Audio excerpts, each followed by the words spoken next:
Techelet. Is that what Yahweh said to do? No. They were mocking the man of Yahweh, weren't they? Yeah. And they were mocking the ambassador of Yahweh, weren't they? And they were mocking the leadership of Yahweh, weren't they? Yes. Believe his Nevi'im and be blessed.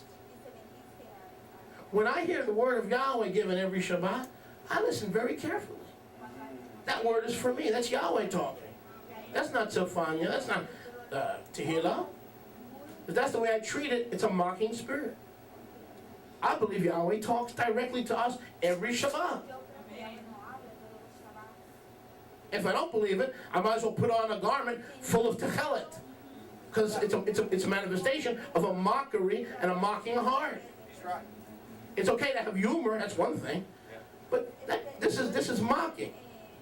They're mocking Moshe over a chuk. What is a chuk? Something you don't understand. Something exactly. Something that doesn't make sense in the Peshat. But watch this. According to Bamidbar chapters 1 and 2, listen, it gets deeper. Turn to your neighbor and say deeper. Deeper. Let's try that again. Deeper. Let's try that again. Deeper. It gets deeper. There's something here that is motivating this mocking spirit, this rebellion. Where did it start? In Mitzrayim. You would think that Datan would say, oh, Baruch Hashem Moshe, you saved my life. Instead, he's saying, who made you a prince? Who made you a shofet? Are you going to kill me like you killed the Mitzrayim? That's a slave mentality. The deliverer was there, and he rebuked the deliverer. He didn't want the deliverer. He didn't want the teacher. He didn't want the lawgiver. He didn't want the instruction. He wanted to find a Korach. Amen. He was a traitor to his According to the camping around the Ohel Moed, the tribe of Reuven was camped next to the Kohathites, or the Levim, Korach's family, in the wilderness. In other words, Levi and Reuven, or what's the English word? Reuben. Reuven and Levi were camped next to each other in the wilderness, and when they broke camp and they planted, they settled, they were always camped, what? Next to, am I boring you? Just raise your hand, please, if I'm boring you. Thank you. We're camped next to each other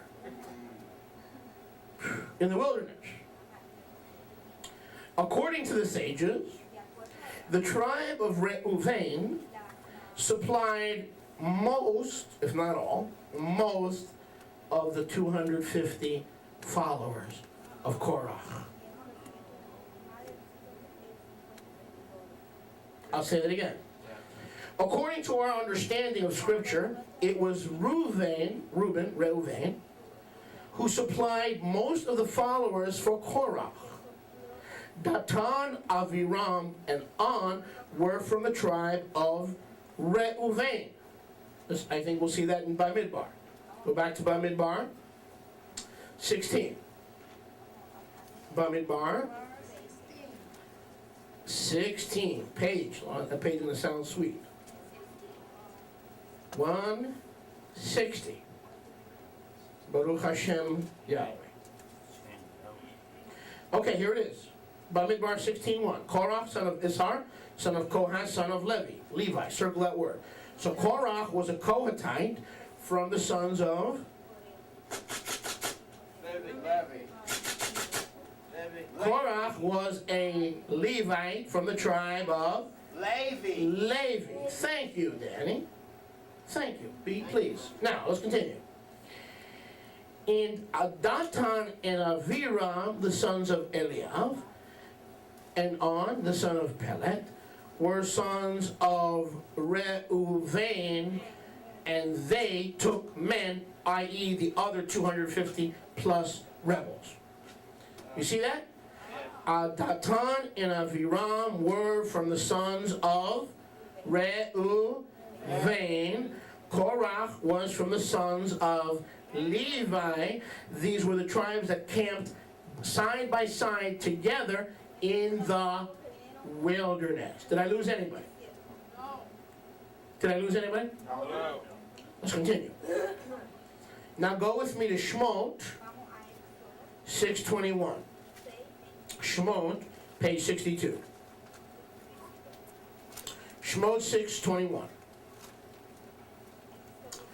The sons of Ishar, Korach, Nepheg, Zichri. Hello? The sons of Ishar, let's go back. Amram took Jochebed's sister, the years of the claim of Abram. The sons of Ishar. These were Levites. How do we know? Go back to verse 9. Shemot 6:19, sorry. Shemot 6:19. The sons of Merari, Malachi, Mushi. These are the families of Levi according to their generations. Amram, Jochebed, Moshe, Aharon, Ishar, Korah, Nepheg, Zichri. These are the families of what sons? The sons of Levi, according to verse 19. Shemot 6:19. Was Korah related to Moshe? Yes. He sure was. They were both Leviim. Korah was related to Moshe. And it has a psalm, the psalm of the sons of Korah. So we see here that Korah was a Levi or a Levite, and Datam and Aviram were Reubenites. Now, is there a connection here in their rebellion? What did they have in common, other than the fact that they didn't like the leadership? It doesn't take much for rebellion for the spirit of Egypt to be stirred up. They were neighbors. Other than the fact that they didn't like leadership. All it takes to do is, you can take two people that are totally opposite in their lives and their character and their personalities, but one thing they have in common, they don't like the leaders. Boy, that is enough to usually get them together, isn't it? Tehillah. Yeah. Isn't that usually enough to get them together? They don't have much in common of anything. Different lifestyles, different customs, different cooking, different views of the world, different political views, social views, economic views. But when it comes to they unify, they just don't like leadership. Now wait a second. But it goes deeper than that. It goes deeper than that. What did Reuven, the tribe of Reuven, and the Korach from the tribe of Levi have in common? You're only going to get this through the Ruach. You're only going to get this through the Ruach. And if you're sleeping, you can't get anything through the Ruach, except a wake-up call, which is not a bad idea. How many like when the Ruach HaKodesh gives you a wake-up call? I hear you, Father. Don't. That's enough discipline now. I'll just move right on into your will. Now wake-up call from the Ruach. I don't mind crying babies. I don't like sleeping saints. Give me a crying baby any day. I can deal with crying babies. But I don't much care for sleeping saints. I take it personally. Talk about personal relationships. Well, Rabbi, it's my schedule. Get some sleep. Go to sleep early on Erev Shabbat. Turn off Captain Kangaroo. Well, he has been off the air for a few years. Turn off Jay Leno and get some Z's, huh? Let me give you a little advice. Go to sleep at 10 o'clock on Friday night. If you're really hungry and thirsty for the word, you'll do that and get off the phone, which you shouldn't be on anyway. A Shabbat.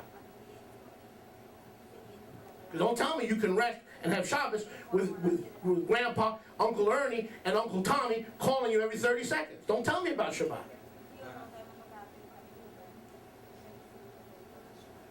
People think we're Pharisees. No, we're Nazarenes. We're not Pharisees. Why don't we answer the phone? Because we know Satan will raise up an Uncle Ernie to ring our chimes. We haven't heard from Uncle Ernie since Calvin Coolidge was in office. But every Friday there'll be a new Uncle Ernie ringing us up.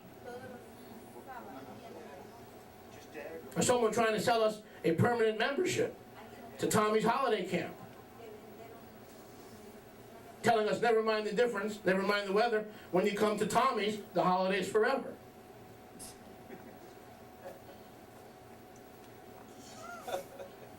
What else did Reuven and Levi have in common.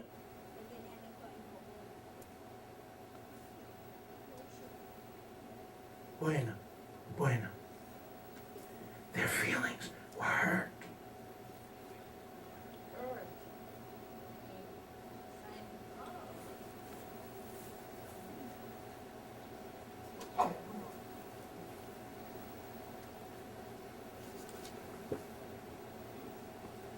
Their feelings were hurt.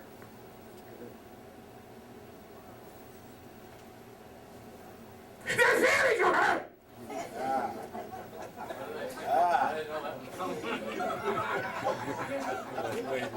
That's the wake up call.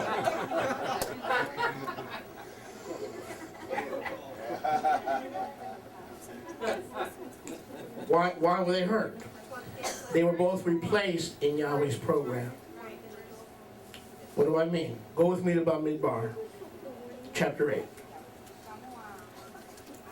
These folks whose feelings had been hurt perceived that it was the leadership that had caused the problem and caused their feelings to be hurt. And we see that in Bamidbar 8:14. Bamidbar 8:14. Are you ready? Yahweh speaking, verse 14. If it's in italics in the Restoration Scriptures, Yahweh is talking. So shall you separate the Levim from among the children of Israel. Take. And the Levim shall be mine in a very special way. After that shall the Levim go in and do the service of the tabernacle, of the congregation, and you shall cleanse them and offer for them an offering. Continue. For they are wholly given to me from among all the children of Israel. You get that? All Israelites are not equal? Did you get that? Yes. Out of all the Israelites, only the Leviim are given completely to Yahweh. Did you get that? In the church they teach, well, we're all believers and we're all equal. That is church, religious Sunday, poppycock. Balderdash. In Israel, there are different functions and there are certain people that are completely given to Yahweh. Not just me, but you and other people. Some of us are completely given to Yahweh. Let's continue. For they are wholly given to me from among the children of Israel, instead of such who open every womb, and even instead of the Bahor of all the children of Israel, I have taken them to me. For all the Bahor of the children of Israel are mine, both man and beast. Meaning, the firstborn or the Bahor are mine, but now I have replaced the Bahor because in the day of temptation on Har Sinai, it was only the sons of Levi that stood with me and with Aharon and with Moshe against the Egel HaZahav, against the golden calf worship of Mitzrayim.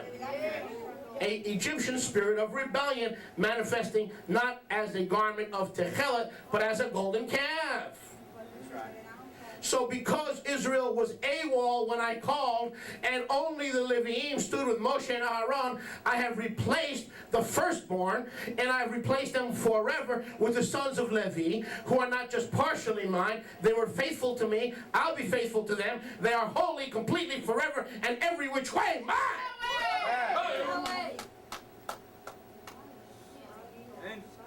But wait a second, we were talking about hurt feelings.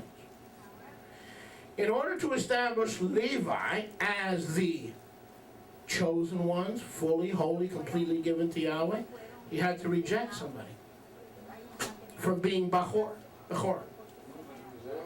Thank you. Go to 1 Divrei Hayamim 5:1. Go to 1 Divrei Hayamim, I don't know what page this is on, so brothers help me. 1 Divrei Hayamim, chapter 5. I'm getting there. 8, not good. Todah, my front row student. 1 Divrei Hayamim 5:1, 893. Todah Rabbah to the front row student. Baruch Hashem Yahweh.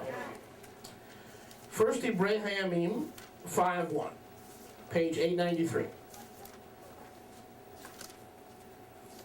Now, the sons of Reuven, the firstborn of Yisrael, for Reuven was the firstborn, but because he defiled his Abba's bed, meaning sexual immorality, his birthright was given to the sons of Yosef, son of Israel, i.e. the birthright tribes of Ephraim and Manasseh, so that Reuven had his birthright taken as the son of Israel, given to the birthright tribes of Ephraim and Manasseh, Bereshit 48:19, and then taken away from Yosef and given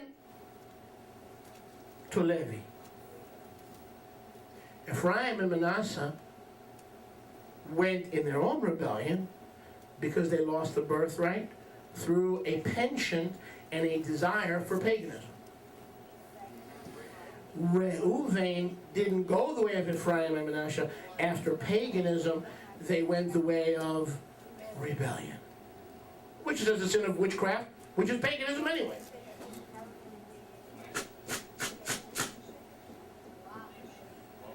So why did most of these people who followed Korah, why were they from the tribe of Reuven?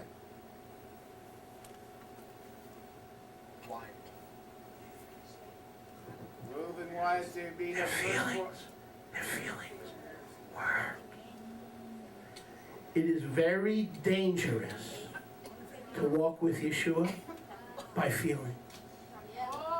Because I could be your worst enemy and you'll never know it if you go by your feelings. I could be your best friend, but you'll never know it because of your feelings.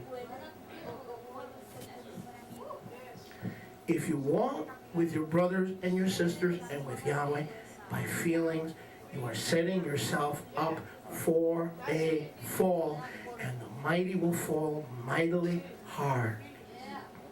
There are days I feel like I don't want to be here. There are days I feel like I don't want to finish the restoration scriptures. There are days I feel angry and let down where you guys have let me down. You know, it's a two-way street.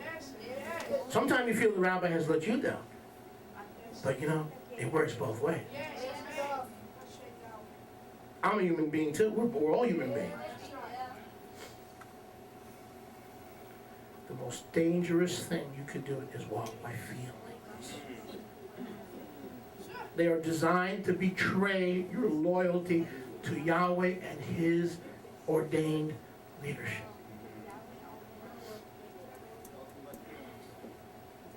Feelings will mislead you, they'll guide you, they'll deceive you. Yahweh doesn't deal with us according to feelings. He deals with us according to covenant. Covenant. Unconditional love, unconditional acceptance. He cut a covenant between us and His Son, and when He relates to us, it does not have to do with good days, good mornings, bad hair days, or bad nail days. Amen. It has to do with covenant faithfulness. You're in covenant, I'm in covenant, we are together forever till death, which even death does not part, because to be absent from the body is to be present with Yahweh. Amen. So He is in a covenant with us that even death cannot part. Amen. If you learn anything in the Miami Beach Israel Revival, learn how not to serve Yahweh and His people based on feelings. Because I cannot trust my own feelings, let alone feelings that come from other people. How can I trust my own feelings? It's 9 o'clock in the morning. My body, I feel tired. But it's 9 o'clock in the morning. The whole world is regenerating for another day, but I feel tired. Who's right? Nature or me? Nature's right. I got to get in line with nature, but I don't feel like I'm being regenerated by the dawn. So who's out of step with creation? I am. The birds are not going to stop singing because I can't get out of bed.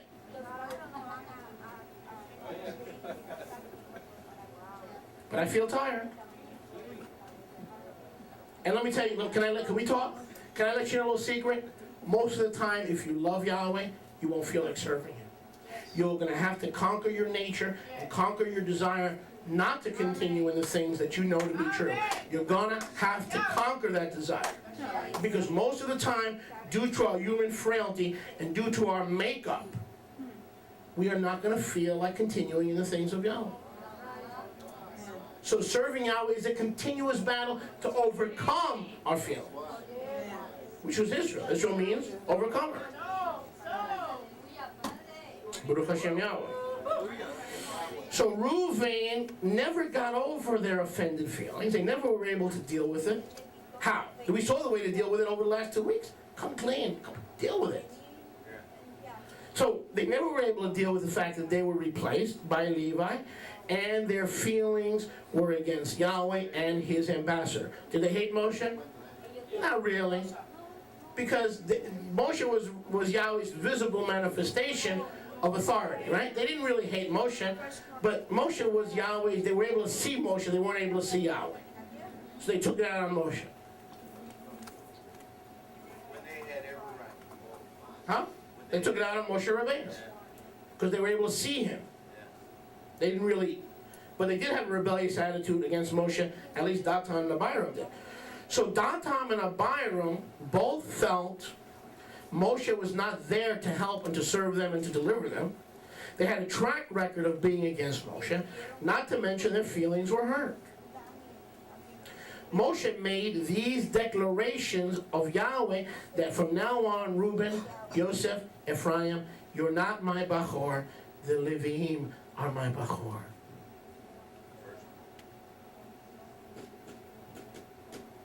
So who are most of the 250 people who followed Korah?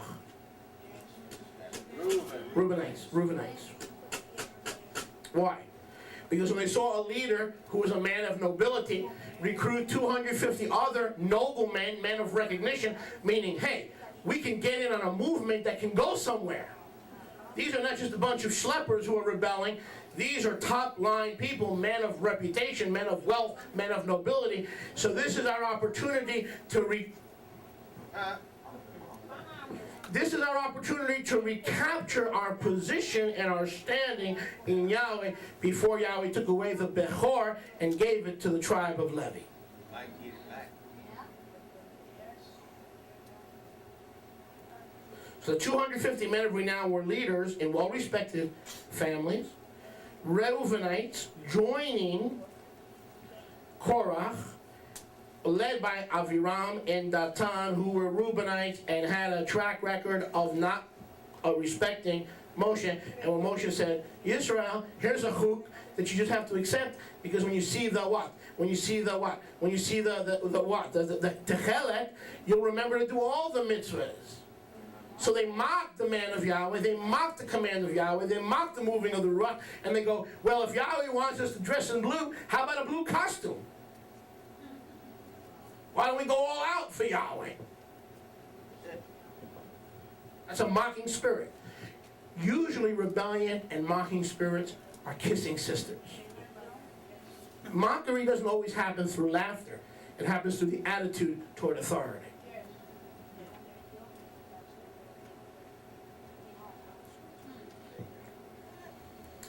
So these men had joined with the rebellion of Korah.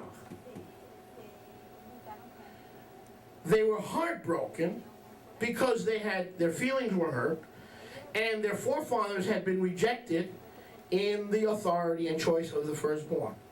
Moreover, they got worse.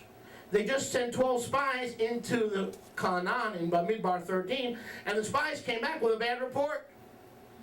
So they were already rebellious, and they were already confused, and they already had their feelings hurt, and they believed the 10 evil spies with a bad report, and they saw no future.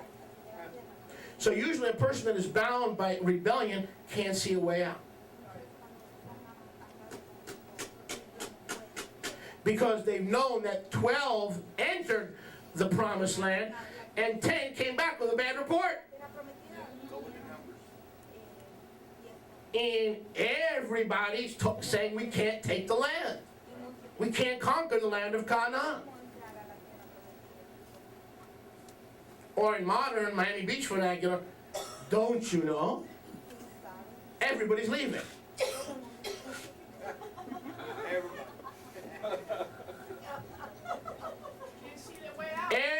Everybody, are you still there? Are you still there?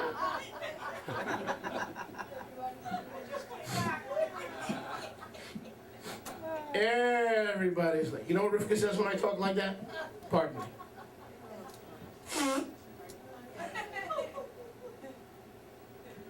When I say Rivka, there was nobody there today. We used to talk when we had Monday night yeshiva. Oy vey. We had Monday night yeshiva, and I used to say, Rivka, I'm so bummed out. I'm so depressed.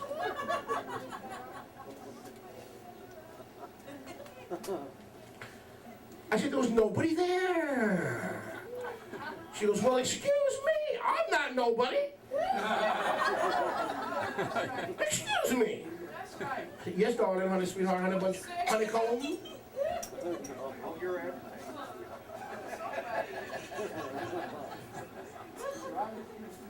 So a rebellious spirit doesn't receive the Tov report of the spiritual men, for it is written in Yehoshua and Kalav, there dwelt a different spirit. Not a complaining, murmuring spirit that hides manna that becomes worms, but a spirit that exalts the truth that we can inherit the land. That even though it is inherited by giants, one can put 1,000 to flight, and two can put 10,000 to flight. 1,000 shall fall at thy right hand, but it shall not come nigh unto thee if thou be endowed with power from on high. Hallelujah. But it's happened. Everybody's you mean there's nobody in the sound? Well, yeah, there's somebody in the sound. There's nobody in the usher's chair? Yeah. So what do you mean everybody? You mean the sons of Reuben? The guys that used to hang with, right? Huh? The spirit of Korach. Is that what you're talking about? That the spirit of Korach has left? Is that what you're referring to? Get quiet now. Baruch Hashem Yahweh. But wait a second, we're talking about hurt feeling. You know, someone who has hurt feeling is crippled in their service to Yahweh. Did you know that? They can't function. They can't be all that Yahweh wants them to be. Yahweh wants great things for you. For I know the things that I have for you, saith Yahweh, to give you hope in the future. To cause you to inherit Eretz Zavat Chalav U'Devash. Oh, hallelujah, Yahweh. Baruch Hashem Yahweh. Yahweh. Now watch this. Let's continue. So we know Datan and Aviram's problem. They had a track record of rebellion, and it manifested in the camp. And they had that in their genes that they were upset at Yahweh and his ambassador, Moshe, because their feelings were hurt. Okay, but what about Korach? Why was Korach upset? Why did Korach go off the deep end? Just because of a chuk about tzitzit and techelet? Why should that send him off the deep end?